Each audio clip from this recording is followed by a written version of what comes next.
Okay, so I think we should get started. Hello, everyone. First of all, thank you to those connected at this workshop. It may be not the best hour, so many thanks. Today's workshop is entirely focused on PIMCity project.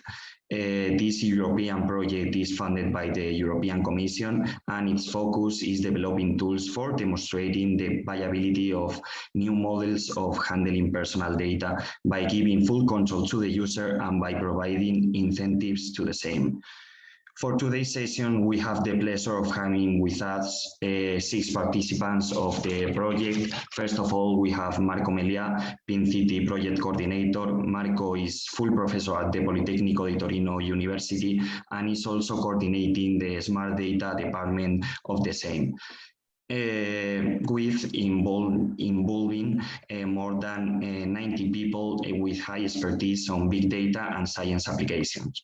PIMCity project is divided into different working groups. These working groups are developing the tools, we can call them SDKs, PDKs, that will be integrated into PIMCity platform.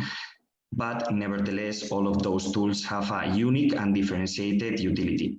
In order of having more information regarding these tools, we have today the different working group leaders, so you will get technical first-hand information directly from them. So after Marco introduction of the project, we will have Martino Trevisan, also from Politecnico di Torino University, and also he will explain us the transparency tax modules of the project, and Stefano Traverso from Hermes is the co-founder of Hermes. He will explain us the privacy preserving analytics module of the project. After that, we will have Rubén Cuevas from the UC3M University. He will explain us the data evaluation tools and data trading engine PDKs of the project. And last but not least, we have Cleomenis Catevas from the Scientific Research Department of Telefónica, that he will focus on the data portability control and data aggregation components of the project. So after this long enough introduction, I think we should get started. Please, Marco, the floor is all yours. Okay, thanks, Miguel, a lot for the introduction and for organizing this meeting. I'm Marco Melia, as you said, from Politecnico Torino. Actually, I'm here in Madrid, sitting in the hall of an hotel. So unfortunately, at some point, I need to disconnect to catch my flight back to Torino. So my goal here is to introduce you to PIMCity very quickly. So yeah, so this is the big picture. So PIMCity is a European project coordinated by Politecnico Torino. Lot of partners, 5 million euros, topics, and so on and so forth. Parts actually we had some changes also in the partner list. But I prefer to present PIMCity with this picture. That was the picture we were able to take before going into the COVID era. This was taken in Torino, so you see all the people that is working the project, really spending a lot of time in trying to explore alternatives to new data models and provide tools for this. So partners range from universities, startups also Wipson here, representative of the industrial sector, Miguel, IUE Spain, IAB Spain, these are the users, big companies, so we have telco providers, we are product providers, and so on and so forth. It's quite a large project, so we try to do our best to explore this area. So what's the topic? So we focus mostly on the internet and on privacy. And you know better than me that the internet today is kind of a wild west of online tracking, data collection, data monetization, and everything. Economy is big, billions, hundreds of billions. Every figure you look at tells you there are billions and billions of money here. And yeah, it's about data, it's about personal data, data sharing, data markets, and so on and so forth. Our claim when we were proposing the project is that the economy is at this stage rather primitive. So there is not really much option for the end users that just to accept to provide their data. So give me your data, get my free services. And there are clearly big players, Google, Facebook, Amazon, and a lot of companies also work in this area, and most are present here also, focus also in this sector.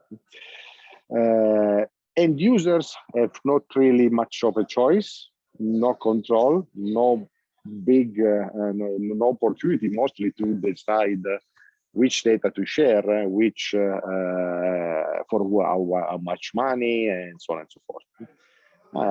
It was, I mean, we said it's like a colonial economy where you work and someone else makes money from your work. So we can try to do better than this. So we actually claim to have a clear solution. It's an economic evolution, so it takes a lot of time. It's not something that's going to change 1 year at some point, suddenly changing the big picture. Regulators have started defining guidelines, and GDPR, and cookie policies, and better than me all this. We need technology to support these changes, otherwise this will never be applied. And one of the possible solutions is the so-called PIMs, so Personal Information Management System, that are platforms that allow you to give consent when you release personal data. You can revoke consent, you can negotiate payment, you can do privacy preserving, so share your data in a privacy preserving fashion, and so on and so forth. So this is the PIMs idea, at least. Our claim is that there is no really yet a technical solution, and no, even more challenging, no clear win-win scenario. So let's explore. Let's provide some possible solutions. People will build different and test different solutions. Some will fail, some will possibly succeed. Yeah, so this is basically PIMCity. We try to speed up these trial and error cycles. We provide a development kit, so building blocks that allows you or anyone interested into reuse the same code, the same solution, customize it, improve it, but speeding up the final development. We will provide also a final PIMs that we call easy PIMs. So it's a full-fledged PIMs to demonstrate the viability of the approach in different scenarios. And for this, we'll also are going to go into the demonstration phase. So providing B2B, business to business, and business to customer use cases to show that this is useful. So we have a PDK, we have the PIMs, and okay, everybody will enjoy this. Focus more on the PDK because this is what we actually released end of June, so a couple of weeks ago. We released all these components. Some of these components relate to improve the data subject, the user privacy. So a data safe that will be explained later. So where to store your data, a consent manager. So how to accept and consent to usage of your data in a privacy preserving fashion. And also with this concept of privacy metrics that tells the end user what the other end is going to do with the data, what the data buyer is going to do with the data. We have tools to provide value to the data, because if I ask you how much is worth an iPhone, you tell me a price. If I ask you how much is worth a 50 euro bill, you tell me 50 euro. But if I ask you how much is worth your browsing history, harder. So here we have tools that allows you to get some information about the value of the data you can share. And then we have also tools for data management. So knowledge extraction, to build higher level aggregated data, data provenance that guarantee the provenance of your data, data portability so that data can be moved from one platform to another, data aggregation to do some processing of the data, and so on and so forth. Again, these are all development kits. These are all building blocks. And one can combine some of these to produce one possible solution. And later in this workshop, we give more details about the solutions here. If you are interested, everything is available on GitLab /PIMCity, obviously on the PIMCity website.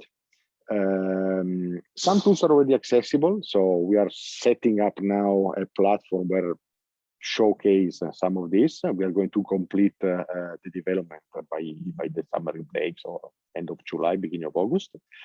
We are going to register videos so that people can, okay, what is this personal data safe? Okay, check the video and you get an idea. And then if you are interested, you can send an email, or better, register to the page, or even better, use the GitLab tool to interact directly with the developer and build, helping collaborating, building this technology. Just a few words about the demonstrator. This is what we are going to do. We are now at the mid of the project. We released the PDK, the development kit, and now we are moving to the integration and definition of the use cases, the pilots. And we have 3 use cases. So continuous testing, that's mostly internal to show that things are working. A B2B use case, more focused on security, so probably not interesting for the audience, and a B2C use case, which is probably most interesting also for you, with the help of Telefonica and Fastweb that can provide data. And TapTap, that you know is also a partner of the project, is going to try to see how to leverage this data for providing advertisement with users that clearly control the whole loop. Yeah, continuous testing, not really interesting. Easy PIMs, I just said what is written here in this slide. So actually, Miguel, if you want to share the slides, feel free to do this later. And I guess that's it. So yeah, just some preliminary numbers that we got. When we move from the traditional over-the-top tracking, what everybody is doing these days, providing a profile of Marco Melia according to his browsing preferences, changing this to the profile the user integrates by adding some information to the one that can be automatically obtained, we see a 30% better figures considering click-through rate and all this KPI for advertiser, for instance. So these are preliminary numbers that we got, and we are looking forward to do the more testing and strengthen these figures. Okay, I think this is all on my side.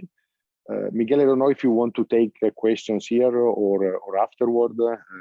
I see that there is someone that was writing questions or chat. Up to you. You're muted, Miguel.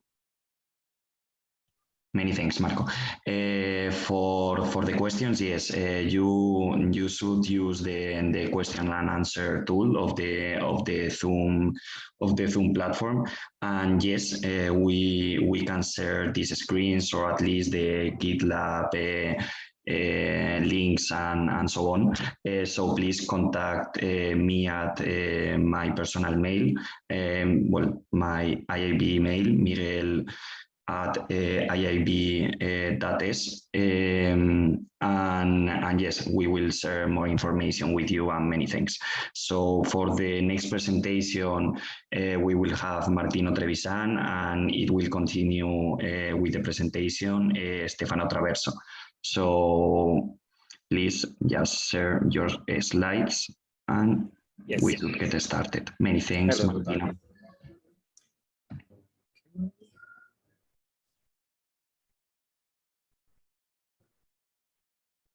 Okay, Perfect. Can you see my slides without artifacts? Yes. Perfect. Okay. Good morning, everybody, and thank you everybody for joining. And also thank you to Iavi and Miguel for organizing all this.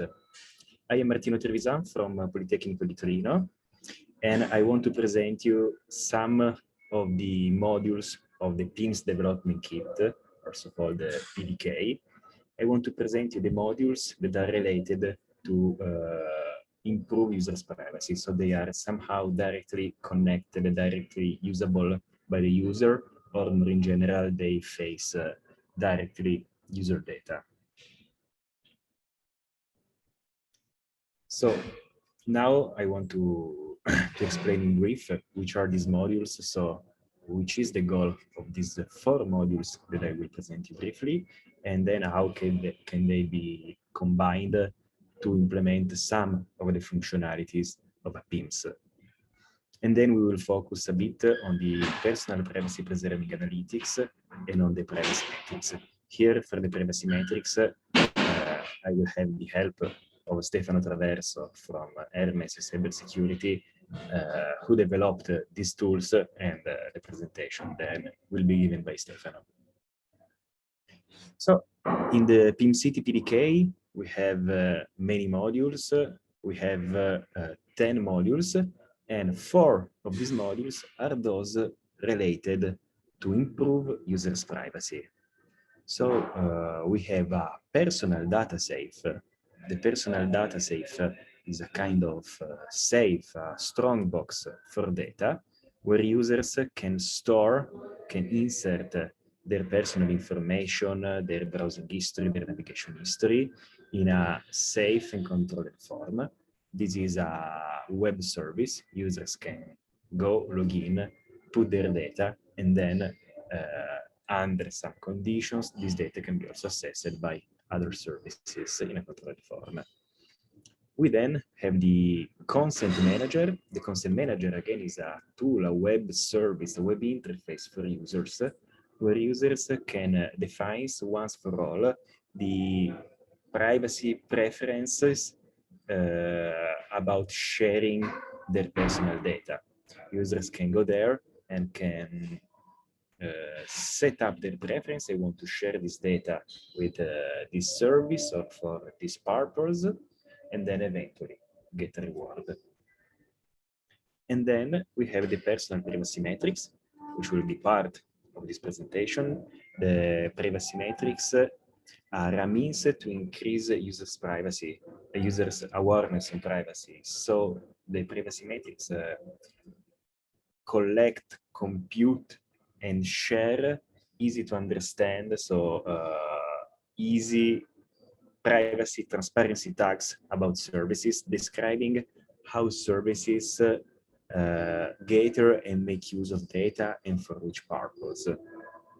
And finally, we have the personal privacy preserving analytics that are a module that allows you to extract some useful information to query personal data or obtain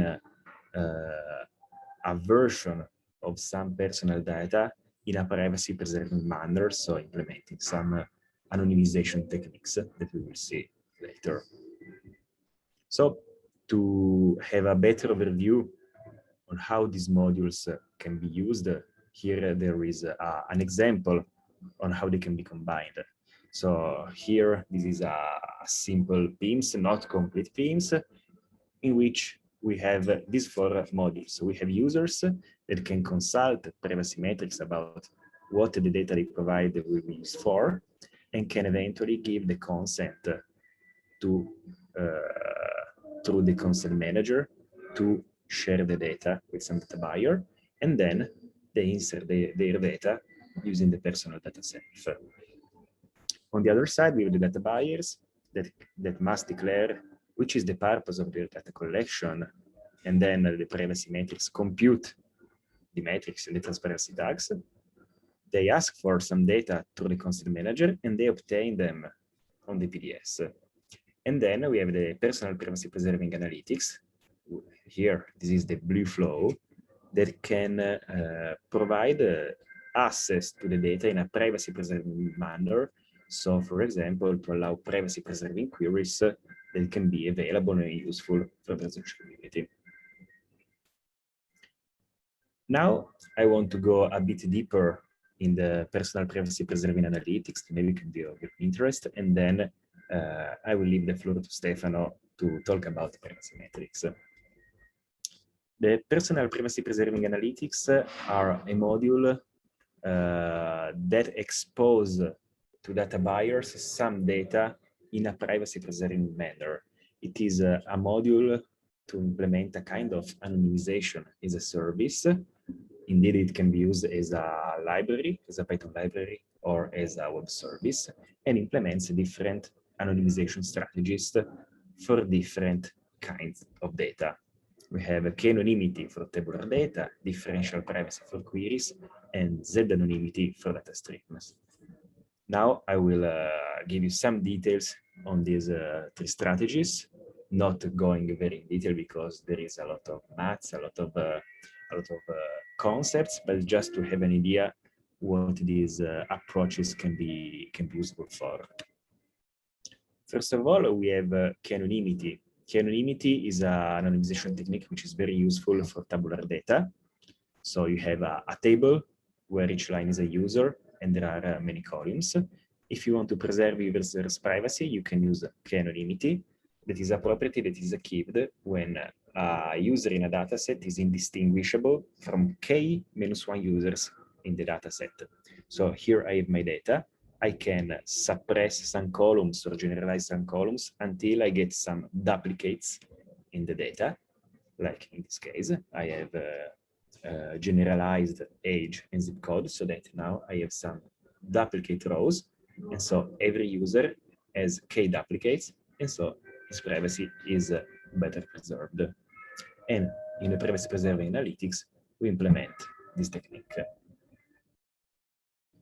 We also implemented another technique called the differential privacy, which has another goal. If the data buyer does not want a table, but wants to run a privacy preserving query on the data, so for example, getting the average age of people in a dataset, average salary, or the sum of the incomes of some users in the dataset, you can run your privacy preserving query using the differential privacy. So why privacy is important here? Because maybe a single individual can bias a lot the result of your query, and so there can be some privacy leakage about this individual that modifies the output of the query if the individuals are just a few. So the differential privacy is a technique and a mathematical property that tells you that you must add some noise, because in your query, if there is a user or there is not a user, it should not affect too much the result of the query. So you add some noise before you release the result of the query. So for example, there are data buyers here that want to make a query to understand which is the average age of the people in a data set.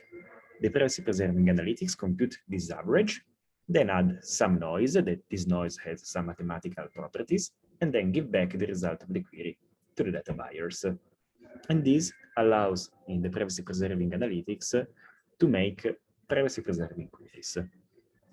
And finally, we have the last techniques, which is for data streams. Here, as I said, the previous techniques are good for tabular data, for making queries, but there are a lot of data in general that are streams, and so the other techniques cannot be used successfully. So we have location history, browsing history, purchase history. These are data streams, and there are no techniques out of the box that allow to anonymize this kind of data. So we proposed a new technique called z-anonymity, which was proposed in a paper and presented to the IEEE Big Data Conference on the last year. That is for data streams. And the idea is simple. We want to prevent very rare location, very rare purchase items to be released, because they can harm user privacy. If just one person goes in a location, this can harm her privacy. So we implemented this algorithm in which we release an attribute, which in this case can be a location, for example, Plaza de España, only if this attribute is shared by Z users in the last delta T. So this means that in my anonymized stream, there will be Plaza de España only if during this hour, in the last hour, there has been at least Z 3 users in this place, in Plaza de España. So using this technique, we can prevent very rare attributes to be released and harm user privacy. So to conclude, privacy preserving analytics are rather flexible because they can combine various sources of data like traditional databases, MongoDB, or simple CSV files. And I want to mention that they can also be used as a service. So not only as a Python library, but we have a Flask-based web application that can run and can be used as a service to anonymize data if needed. For the personal privacy preserving analytics, I think I concluded. Then Stefano, if you want to tell us something about privacy metrics. Yes, can you hear me, guys? Perfectly. Okay, good. Can you also see me? Yes. Okay. Okay, great. So thank you, Miguel. Thank you, Marco. Thank you, Martin, for organizing the workshop from Hermes Cybersecurity, company, a security company in based in Turin, Italy. And within PIMCity,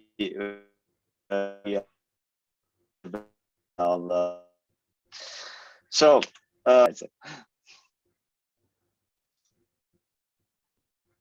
hello. Okay. Yeah. Okay. So the goal of the privacy metrics is basically to increase users' awareness. The idea is to provide users with information about what services in the web that may be generic websites, third parties, data buyers, and so on and so forth. The idea is to provide the users information about these services. So, for example, which kind of data they collect, how they manage this data, how they share this data.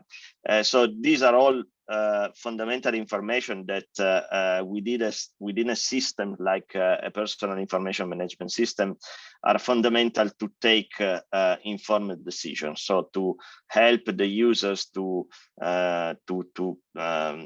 take decision based on such information. Well, what we did was to we designed this system, the privacy metrics as a standalone database, okay, that can be run as a raw Python service. And it also comes in a Dockerized version. So you can just go to the GitLab repository of PIMCity, download it, and choose the configuration you like. Well, the privacy metrics in the end is just a container. Basically, it's it's a content. Sorry, it's a piece of information that is that comes in JSON format.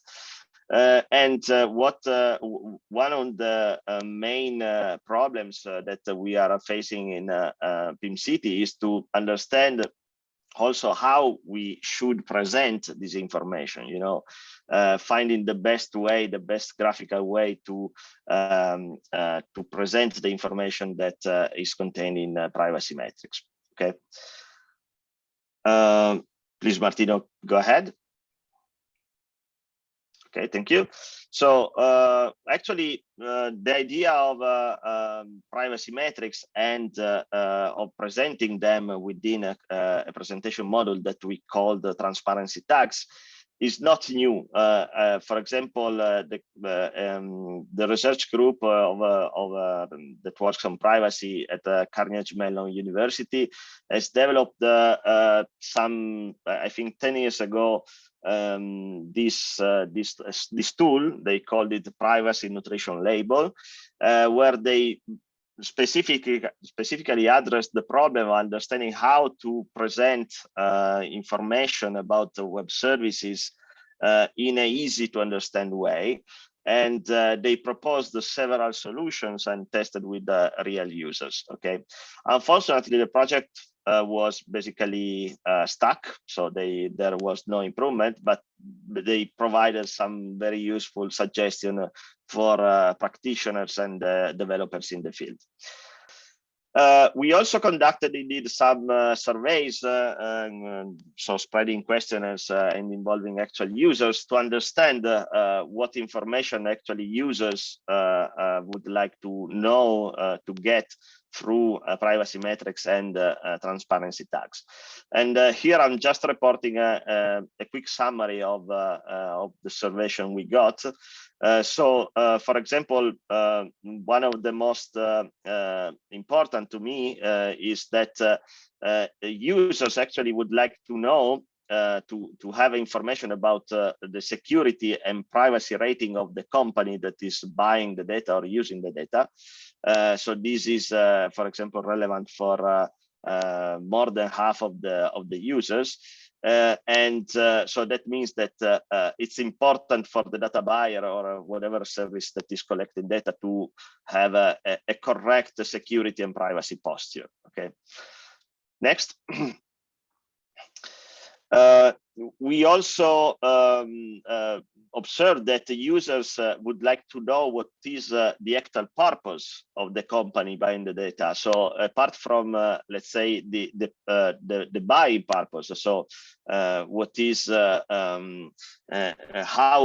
the company will use that data, the users would like to know what is the actual business model of that company. Okay, so whether it's going to use the data for their own business, so for example reselling the data, or for example using the data to improve a service, like for example Volkswagen might be interested in collecting data to improve its production systems, for example, or navigation systems or whatever.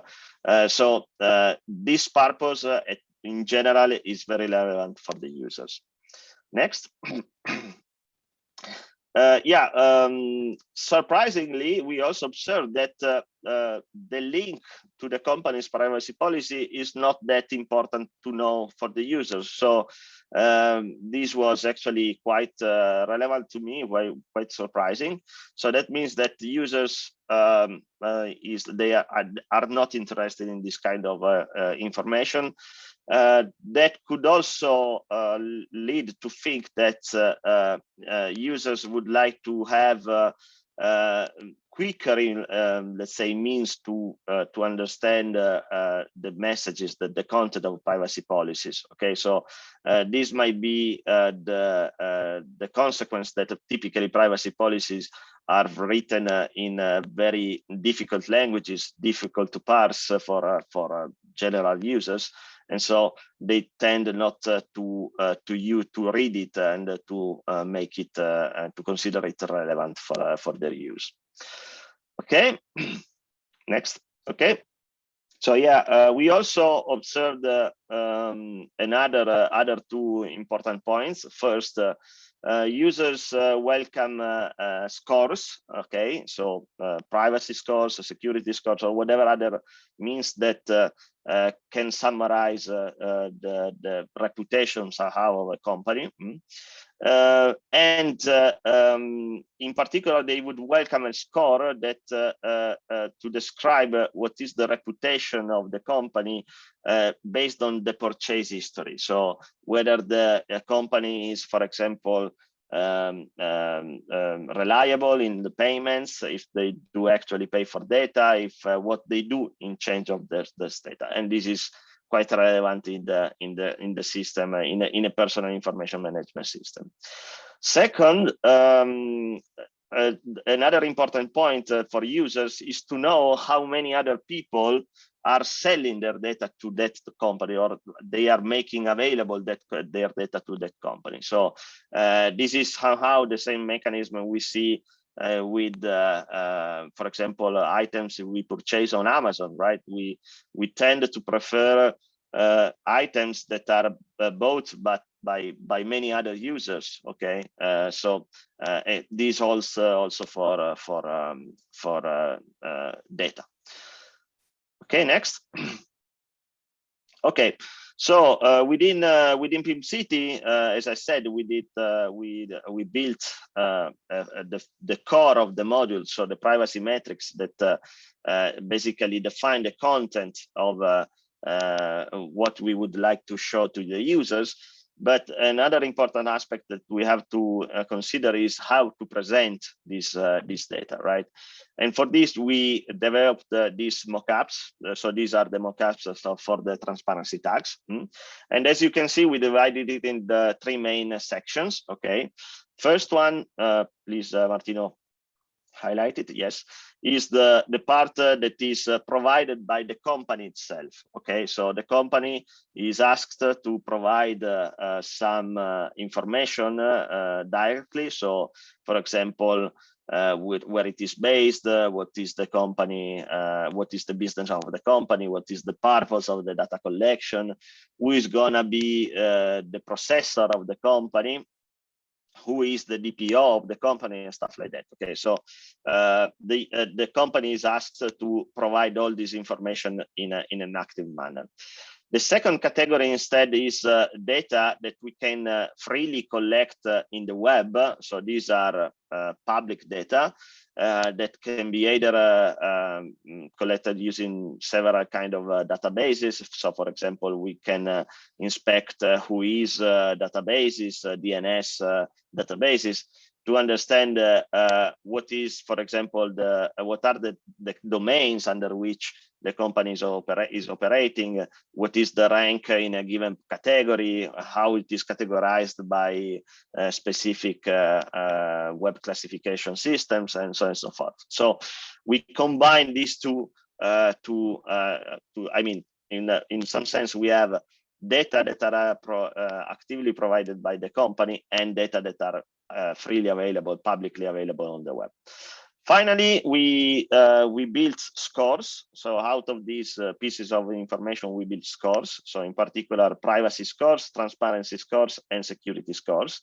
These are obtained using a penalty-based algorithm. So based on the information we get in the blue and red sections, we generated these scores.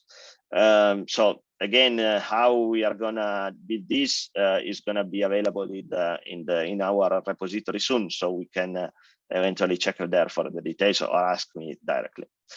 Next. Okay, yeah. So of course, any modern web interface must be delivered also on mobile devices, right? So we also provide these mockups for the mobile interface. In this case, I mean, it's just a matter of presentation. Since of course you have more constraint due to the size of the screen, but in general, it's the same information collected, or let's say compressed on a mobile screen. Go ahead. Okay, so while we were developing the transparency tags and privacy metrics in general, Miguel suggested us to take a look at the transparency concept framework that has been developed by IAB. Actually, this is a very interesting framework that somehow is similar in spirit with the privacy metrics. Okay, yeah. So finally, I close my part with just recalling that I mean, providing some more insights on how we developed designed the privacy metrics system. So as I said, it's a Python-based web service built starting from a super standard tool, which is Swagger. It is being built by Hermes, so by my team, and it basically exposes web APIs to allow the users or whatever other system to check, to get the data and eventually modify it if, of course, authorizations are provided. Basically, this will be the backend system that will be then queried by the transparency tags UI. Okay, and as I said, it's based on Python for what concerns the API server and MongoDB in the backend. Everything has been then containerized in Docker, so you can just download the Docker image and play it on your system. That's it, basically, from my side. Thank you very much. Many thanks to you. Only for addressing the TCF framework, just saying that as the framework, as you say, Stefano, is for fulfilling all the standards, GDPR, privacy rules, and all those things. And one of the main principles of GDPR, privacy, is give control to the users. The TCF is also a really good tool for giving that control to the users, who can always decide which players could use their data and for which purposes they could use it. So thank you for that reference to the TCF, and thank you for your words. Maybe we can... No, Stefano. Okay, so maybe we can give the word to Sabina, that is raising her hand, and we can also address 2 questions that we have in the panel. Just 1 second, because now. Okay, so Sabina, I think you can talk now.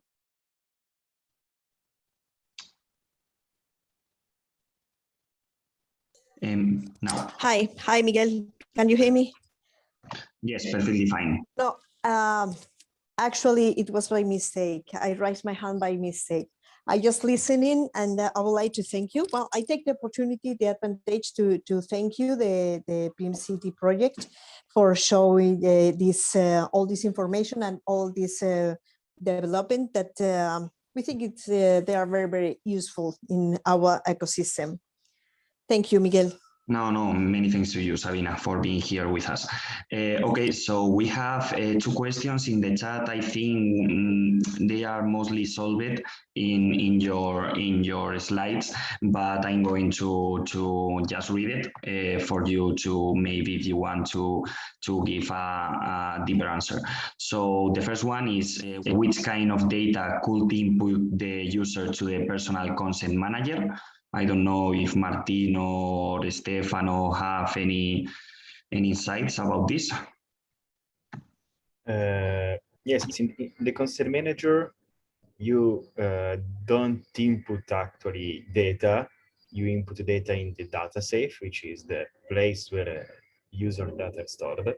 While in the consent manager, the user can say, I am available to share my data to this company or to this class of companies for this purpose, while I'm not available for sharing data for this other purpose.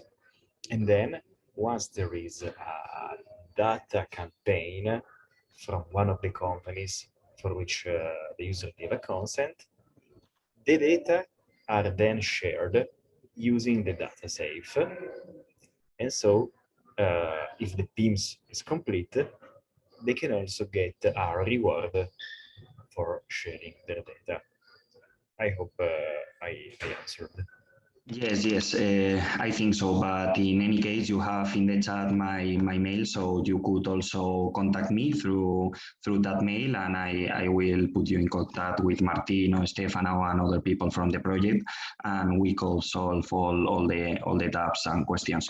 The next question is regarding the transparency tags.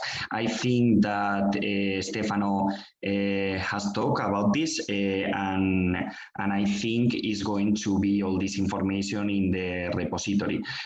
But Stefano, could you provide some more information regarding the generation of the scores? Do you take into account data breaches, or how do you generate those?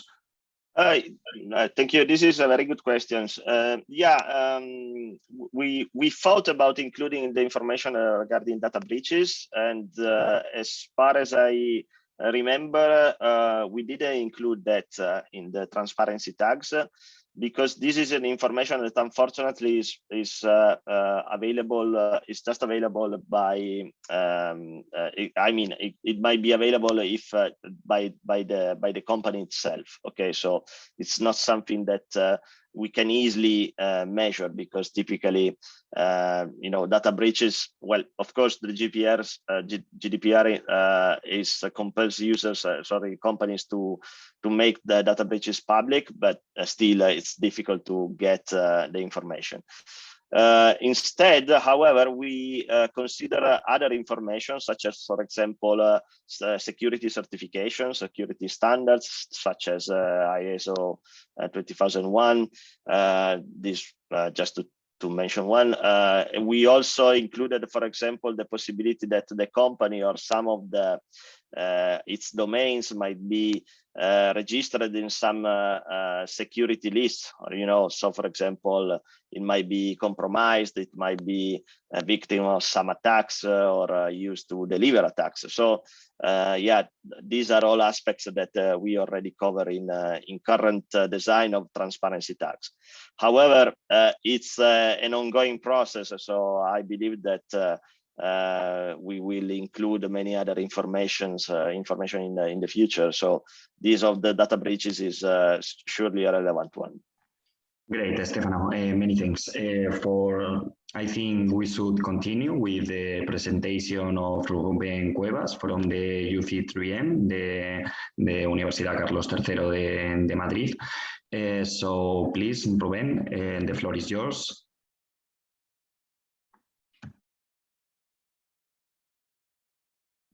And I think you are muted right now.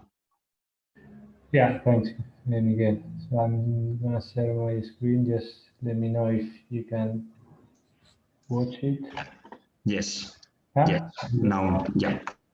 Okay. So first of all, I like to thank EIB for organizing this meeting and letting us to get in touch with the industry.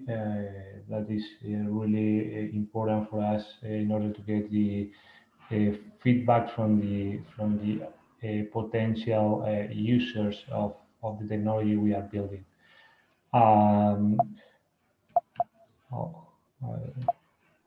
Okay. I basically I'm leading the work we are doing in one of the work packages, the work package 3, in which we are building two types of tools. On the one hand, we are building what we refer to as data valuation tools. One important issue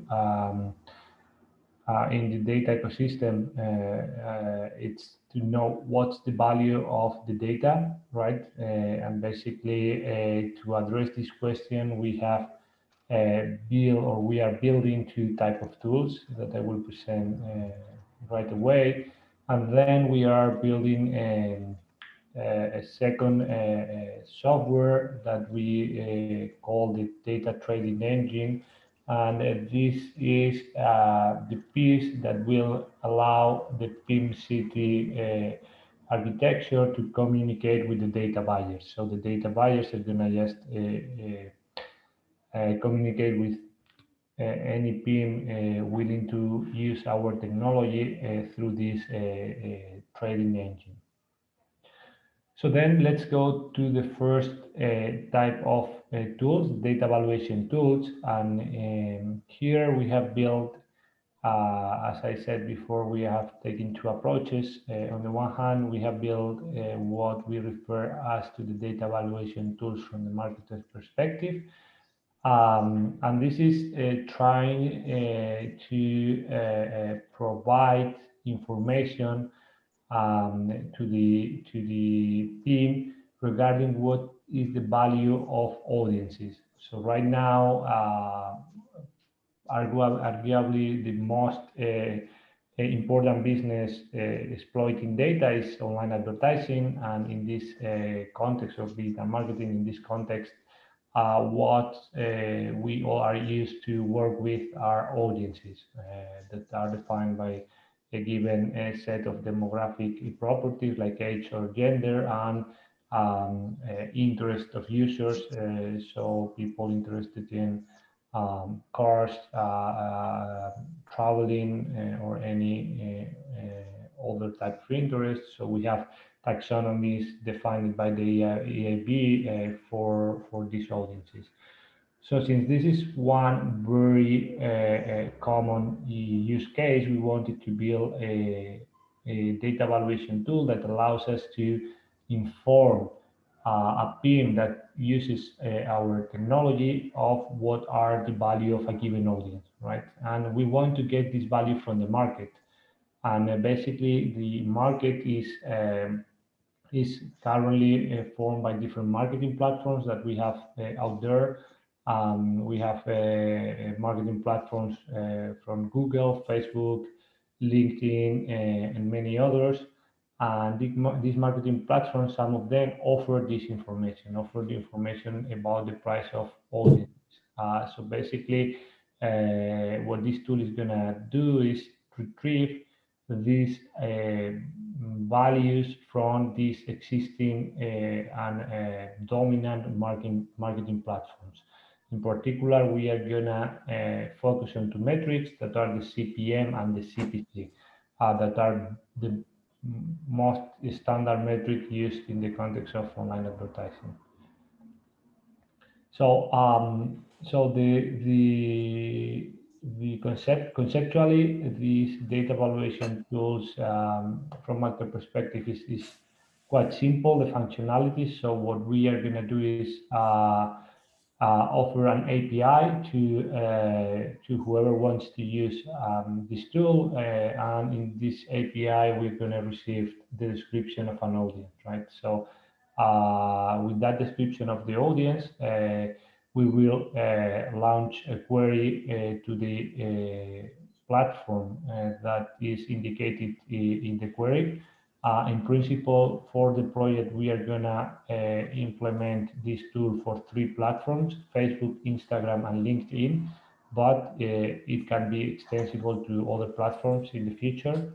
And we are going to retrieve the value, CPM or CPC, of the defined audience. So in order to avoid constantly querying these platforms, we are going to implement a caching system within our tool. To this end, we will basically store in a local database the values of those audiences that has been already requested by a third party. So if that audience is requested again within a given time frame, we are not gonna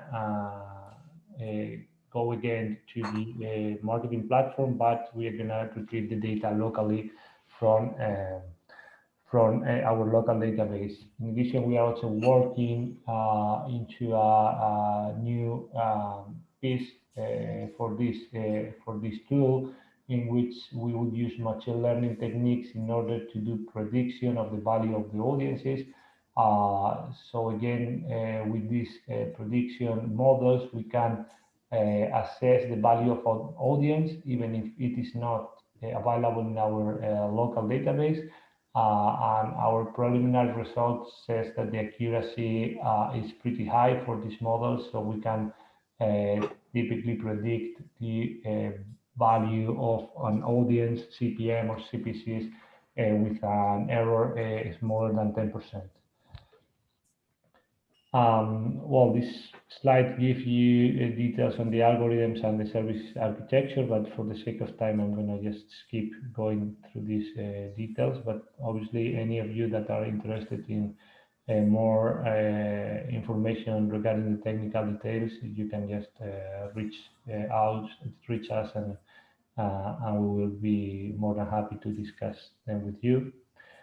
And just to finalize the description of this tool, you can see this would be the result. On the left-hand side, you will have what would be a request, right, in which you just describe an audience. You see that you have a gender, a maximum age, minimum age, an interest, that in this case is football, a location. We give two locations, two countries, Spain and Italy, which is the platform from where we want to retrieve the price, and the price type, that in this case is CPM. Right? So this query, that as you see is a very simple query, would be obtain a response, as you can see in the right-hand side. So first, the tool validates the audience and validate that we can get an answer from the platform. So what you see is the replication of the audience. As you see, in this case, we are going to give the price for a user located in Spain and a user located in Italy. And well, the most important part is in the down part, in which you see that we provide a value for the CPM with a currency, indicating that the CPM Facebook is requesting for an audience like this is 5.5 US dollars. Okay, so this, as I said, is the first type of data evaluation tool we are implementing, that is very focused on the current way in which online advertising works. But we have a second type of tools that has a different perspective, and it's what we call the data evaluation tool from end user perspective. And this data evaluation tool is much more focused on the concept of utility of data. This tool is more thought for the case in which data is bought in bulks, okay? And basically, it is able to understand the utility of the different parts of the data. Let me just give you an example, right? And this is a real example that our colleagues from India Networks, who are building this tool, has worked on, and is the problem of being able to understand the traffic in a given city. And how can you do that? One of the things you can do is just let the taxi drivers or Uber drivers to share their data, right? So when they share their data, not all the data from all the drivers is going to be equally valuable, right? Because those drivers that are typically driving around the crowded areas where many other taxis and Ubers are also present, well, the data that they are going to provide, it's going to be very, very similar to the data that other tens or hundreds of taxi drivers are providing. So the gain of the information they provide is going to be very low. However, for those taxi drivers that are driving in the suburbs or parts of the city where we don't have so many other taxis or Ubers, they are providing very useful information because within the data set is quite unique, right? So the utility of the data from this second type of drivers is going to be much more useful, and then the price for this data should be higher, right? So this is sort of the way we are trying to, or the problem we are trying to address with this second type of tools. And basically, what this tool does is receive a data set and create a model for that data set, right? So this model, the module will have some built-in models, but it will allow to inject external models, maybe provided by the data buyer itself. And then what this tool or what we are working in, it's first, for instance, something that is very useful. It's that this type of tools will let buyers to test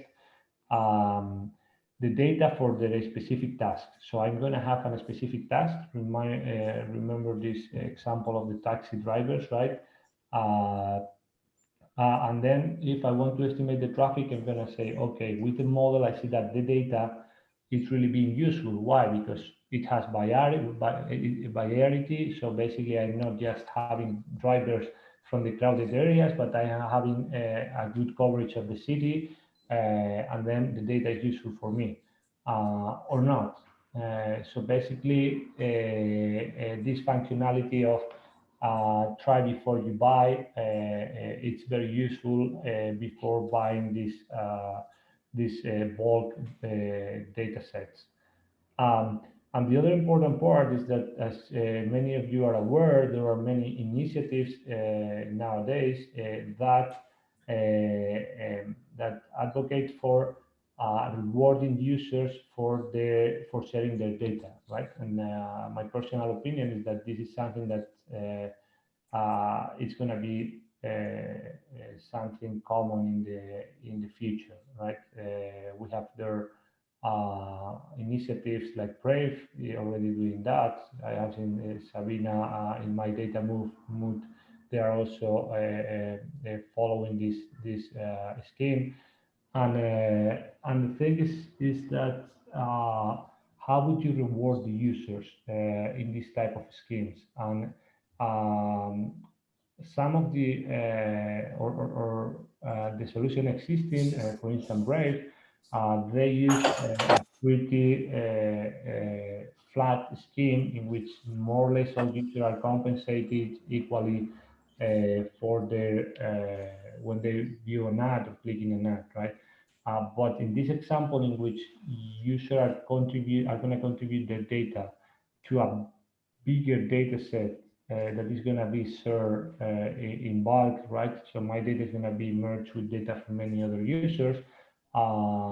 If you just think about the taxi drivers example I just mentioned, it would be unfair to reward every taxi driver with the same amount, right? Because the information provided by some of them is much more valuable than the information provided by others, right? So this is one of the things that this tool would, one of the problems this tool would solve. It would be able to calculate the utility that your data is providing to the data set that is being sold, and then to be rewarding accordingly to the utility that your data is providing, right? And there you have the references to a couple of papers where our colleagues from India Networks are addressing these issues. Okay, so with this, I finished the part of the data valuation tools, and then jump into the data trading engine, right? So the point is that the trading engine is just like the interface between the PDK elements that we have been discussing, Martino, Stefano, and myself presented, and the companies that wants to buy data or sell data, right? And the good thing is that we are providing all the different pieces to do this in a respectful manner, compliant with the GDPR.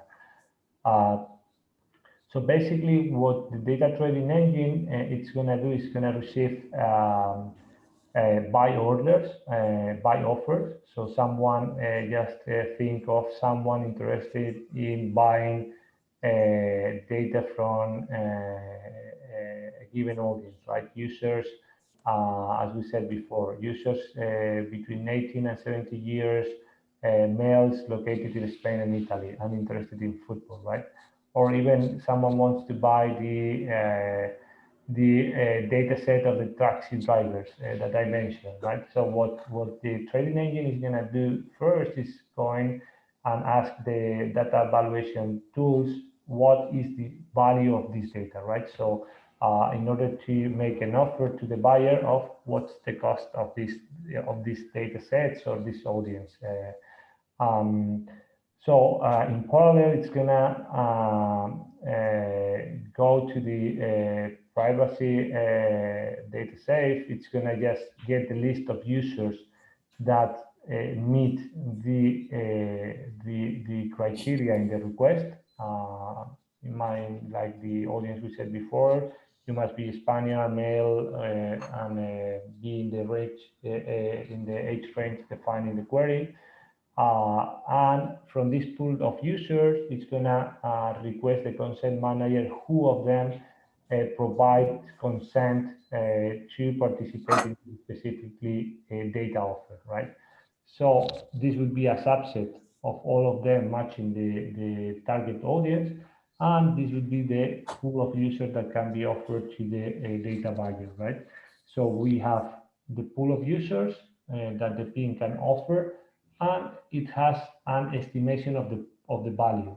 Again, like the value that is returned by the data valuation tools doesn't need to be taken like a ground truth, right? This is a reference from the market or from the utility models that I have described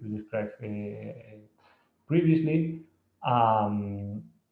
And basically, this is how the PIMs implementing our technology should consider it. So the trading engine specific implementation can take as input the price provided by the data valuation tools. It can take it as the right price to be used, or it can just apply some other intelligence on top of it to define the offer to the data buyer. Right.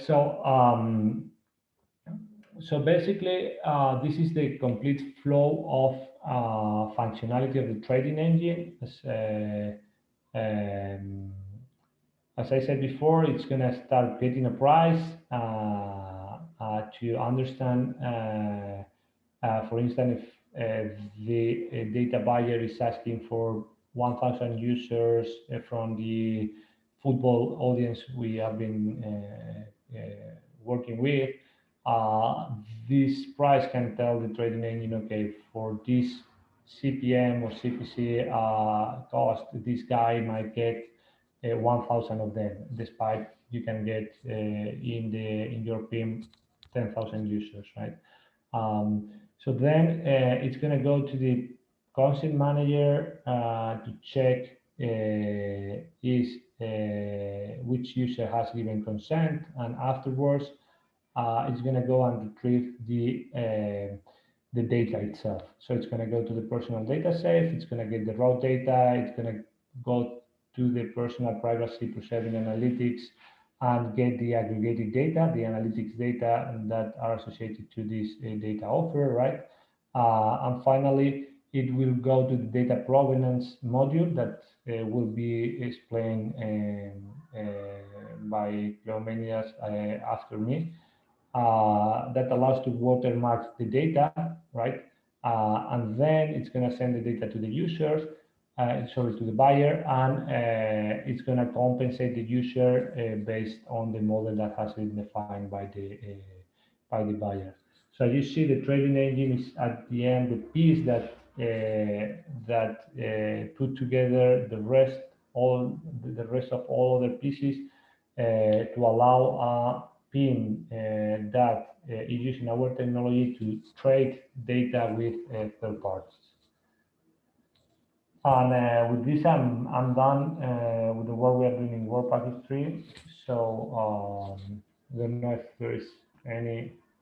Many thanks, Ruben. We have one question. It's not really technical, and maybe I could also answer it, but The question says, in a later stage, CPV could be integrated. Maybe this is work for the integration of private companies, but it will be easy, take a lot of hours.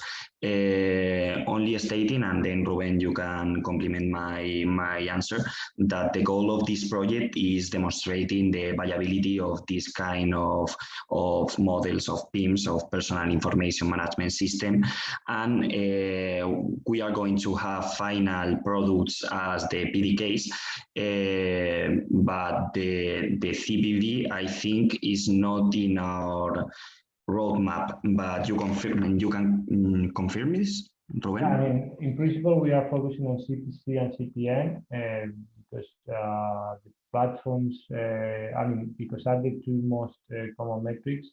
But if any of these platforms would offer the CPV, it would be easily integrated in the solution. So we can check it out. If any of the platform we are considering offer the CPV, and if so, we can check if it's possible. Probably it's not that difficult to integrate that. Okay. Many thanks, Ruben, and many thanks for presenting these modules.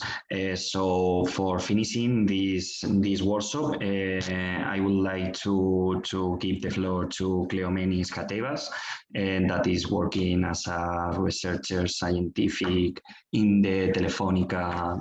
In that Telefónica department. So please, Cleomenis, all yours. Thank you for the kind introduction, Miguel. Let me share my slides.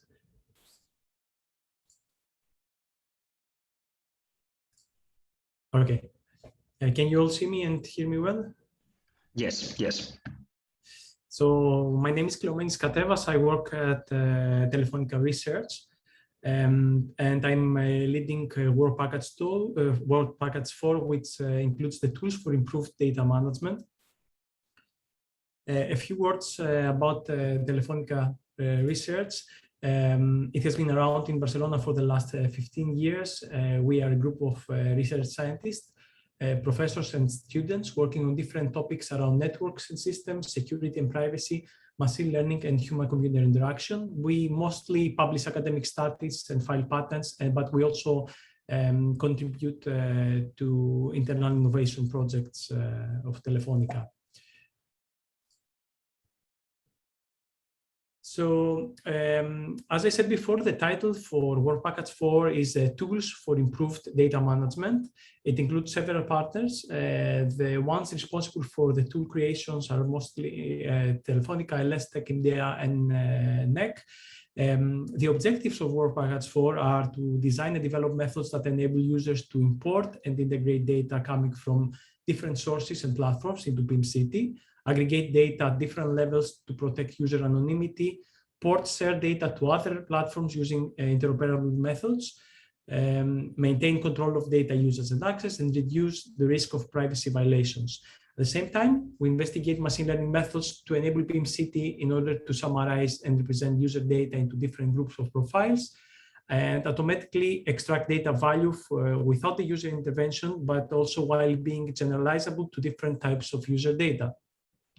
As Marco Mella explained at the beginning, the PDK, which is the PIMS development kit, includes different generic software components. More specific to the Work Package 4, these tools are the data aggregation, the data portability control, the data provenance, and the data knowledge extraction. Now I'm gonna explain all of this, but I'm going to emphasize the data aggregation and the data portability control. Starting with the data provenance, it is led by INDEA. This module provides data provenance capabilities through a technique known as digital watermarking to the PIMCity platform. Its goal is to provide data provenance about the data uploaded to the personal data safe of PIMCity by users and support the data provenance in the transactions of the data trading engine. For those not familiar with digital watermarking, it is a technique used for media content distribution with ownership protection in digital markets, as those for music or video. In its most simple format, it includes a cryptographic token. However, India is using a much more sophisticated way to digital watermark the data. The user profiling module is developed under the umbrella of data knowledge extraction. It is led by NEC. It is able to automatically generate a profile of the user while considering their browsing patterns. It consists of a machine learning approach to aggregate data, abstract models to predict future data, for instance, predict users' interest in the recommendation systems, and fuse data coming from different sources to derive generic suggestions. For example, to support decisions by users, providing suggestions based on decisions taken by users with similar interests. In the case of the user profiling system, the final goal is to create meaningful user profiles that can be used for companies involved in the online advertising ecosystem. Moving to the data aggregation tool led by Elestec, it enables data owners, for example, an internet service provider like an ISP that holds a bulk of the user data, to perform two important processes on the data: aggregation and anonymization. Such processes enable data owners to share this data in a privacy-preserving fashion, so that all anonymized data are available through a REST API. So it doesn't include a user interface yet, but all of these operations can be supported through a REST-based API. This is the design of the system. Users can select and extract the data aggregation tool resides on the data owner sides, and its inputs is the raw data that's available through the initial sources. For instance, telco data like Telefónica's data, or sensors-based data from a mobile phone. And all of these are transformed in a predefined schema or metadata model. The user, which is the data owner, is responsible for preparing the data for processing. For instance, export from the initial sources, like an internal database, clean them if needed, and afterwards, through the module, the user is able to choose the subset of the data to be aggregated, anonymized, and set the related algorithm parameters for aggregation and anonymization. The output is the processed, aggregated, anonymized data that can be exported to PIMCity through an API that the module provides. The data resides on the data owner side, and the interested party is able to retrieve them through an API. Now, keep in mind that in this case, we're talking about data from multiple users, okay? It is developed using Python's fast API, MongoDB as a database, and Poetry as a dependency manager. It uses ARX as a service framework, which is a data anonymization service built atop of ARX library. As I said before, it does not have a dedicated user interface yet, but it will be eventually have a user interface. At this stage, the API documentation and the endpoints are the following. So we support some get datasets operation, which lists all of the names or datasets already anonymized and therefore stored in the database. With a get dataset, it returns an entire anonymized dataset in JSON format. And with a post dataset, it receives a CSV-based file containing the datasets and then the metadata object, which includes additional information about the dataset, as well as all the sensitive columns. We also provide a Swagger module that not only provides documentation, but it also can be used for testing and interacting with the API of the tool. Now, about ARX as a service, it's a module that will provide the tools for the data owners to prepare, anonymize, and aggregate their data. It is a Docker container running an API made with Java using native ARX libraries. It allows to anonymize datasets with different algorithms, analyze datasets and generate a risk analysis. That's all for data aggregation tool. Moving to the data portability control tool, which we as Telefonica lead. It is a tool that supports the right for data portability of the GDPR and allows individuals to obtain and reuse personal data from one environment to another. Data are migrated in a privacy-preserving fashion, so we provide the option to anonymize some of the fields of the data that we import using regular expressions. It provides methods to extract data from one PIM, and this one PIM is quite generic. It can be Facebook, for instance. It can be an open banking provider that provides your data, your bank transactions.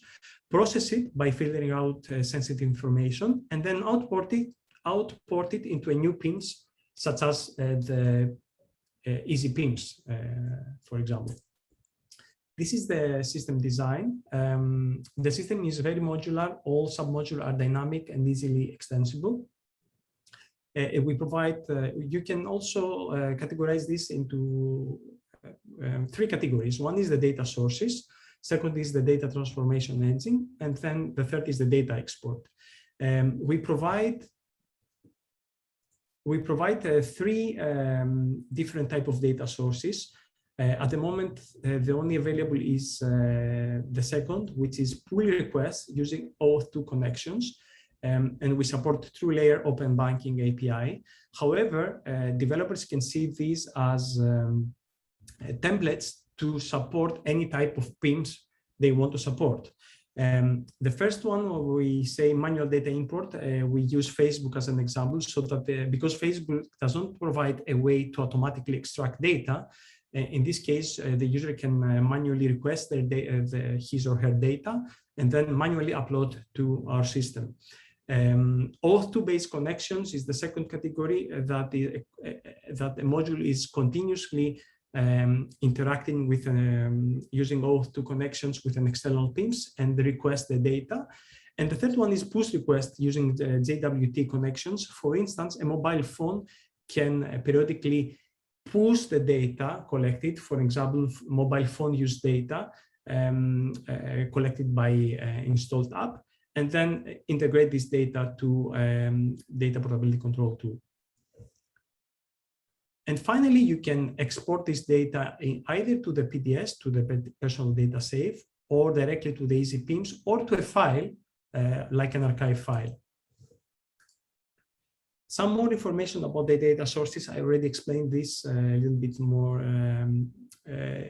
Consider these as drivers for supporting specific platforms. We provide 2 templates, one at the moment, but we are working on the other 2. But developers can consider these as templates to support different types of platforms. For the data transformation engine, this is also modular, and you can see this as a plugin system, so that the developer can write custom plugins that can do some transformation operations to the data. As an example, we will provide one data transformation plugin or program that filters data based on regular expression. For instance, in the case of open banking data, you might want to filter out all of the transactions, all of the credit card numbers, for example, and mask them using asterisks, using a provided regular expression.